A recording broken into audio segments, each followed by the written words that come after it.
Bonjour, je suis Elisabeth, organisatrice professionnelle et fondatrice de l'entreprise Mademoiselle Range-Tout. Aujourd'hui, je vais vous partager des trucs et des astuces pour rendre l'espace de voir des enfants et des ados un peu plus organisé, mais aussi propice à la concentration et à la productivité. Alors, la première étape, ce serait de choisir un bon emplacement. Donc, quand les enfants sont très jeunes, les premières années du primaire, on veut les avoir quand même proches pour les surveiller pendant qu'ils font leurs devoirs et leurs leçons. Donc souvent, c'est sur la table de la cuisine, pendant qu'on prépare le souper. Et ça peut être bien pour vous, pour vos enfants, mais ce n'est pas nécessairement toujours le cas pour tous. Donc demandez-vous où mon enfant peut être plus concentré.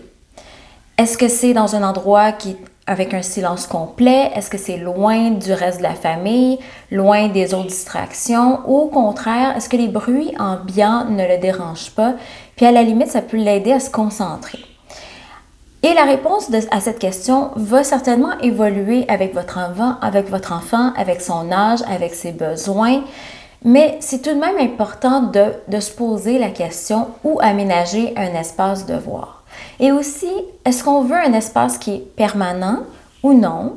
Est-ce qu'on veut vraiment un bureau dédié ou non? Donc vraiment toutes des questions à se poser pour choisir le bon emplacement pour notre enfant, pour nos enfants. La prochaine étape, c'est avoir le matériel nécessaire et l'organiser. Donc, on veut éviter de devoir traîner les étuis à crayon et les autres effets scolaires de la maison à l'école et vice-versa. On sait que ce sont des plans pour les oublier, pour les perdre. Surtout en tant que parent, on sait très bien comment les choses peuvent se perdre subitement.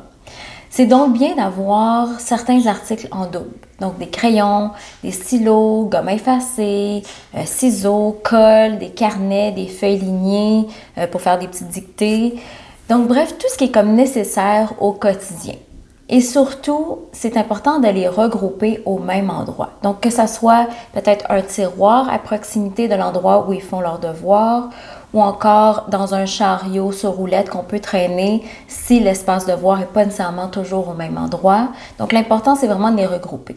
Et on veut aussi utiliser des bacs et des paniers bien identifiés pour que les enfants et les parents puissent vraiment se retrouver rapidement dans les choses et surtout pouvoir les remettre à leur place aussi rapidement.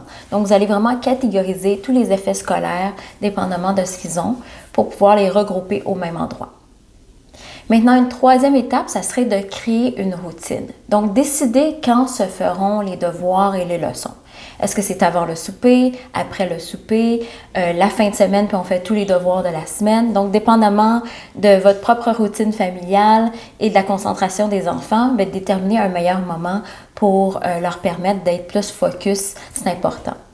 Aussi, ce que j'aime bien faire personnellement, c'est utiliser un time timer pour aider les enfants à visualiser le temps restant pour effectuer la tâche des devoirs. Donc, juste le fait de voir le cadran, puis en disant, bon, ben j'ai 30 minutes, 20 minutes, 15 minutes, mais ça permet un certain visuel de combien de temps il reste. Donc, et aussi prévoir des petits moments de pause si nécessaire pour permettre un meilleur focus par la suite. Donc, vraiment établir cet horaire-là, permettre à l'enfant de savoir combien de temps il reste et prendre des pauses régulièrement s'il en a besoin.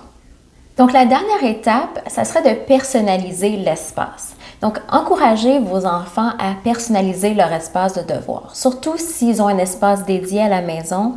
Donc, vous pouvez ajouter des éléments motivants, mais pas trop distrayants. Il faut toujours faire un peu attention selon nos enfants, comme peut-être des affiches éducatives, des citations inspirantes, ou même peut-être une petite plante pour égayer l'espace. Et dans le fond, les responsabiliser parce qu'ils peuvent s'occuper de leurs plantes dans leur espace.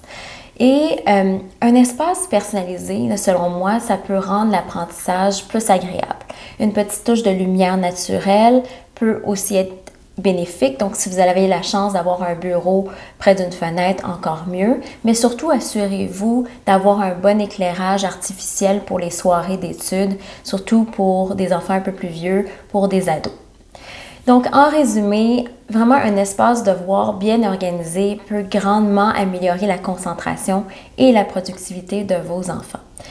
N'oubliez pas de les impliquer dans le processus d'organisation pour qu'ils se sentent investis dans leur espace, mais surtout qu'ils peuvent se l'approprier. Donc, ça devient leur espace, leur endroit où ils peuvent se concentrer. C'est vraiment un espace qu'ils vont utiliser tout au long de l'année. Donc, à très bientôt!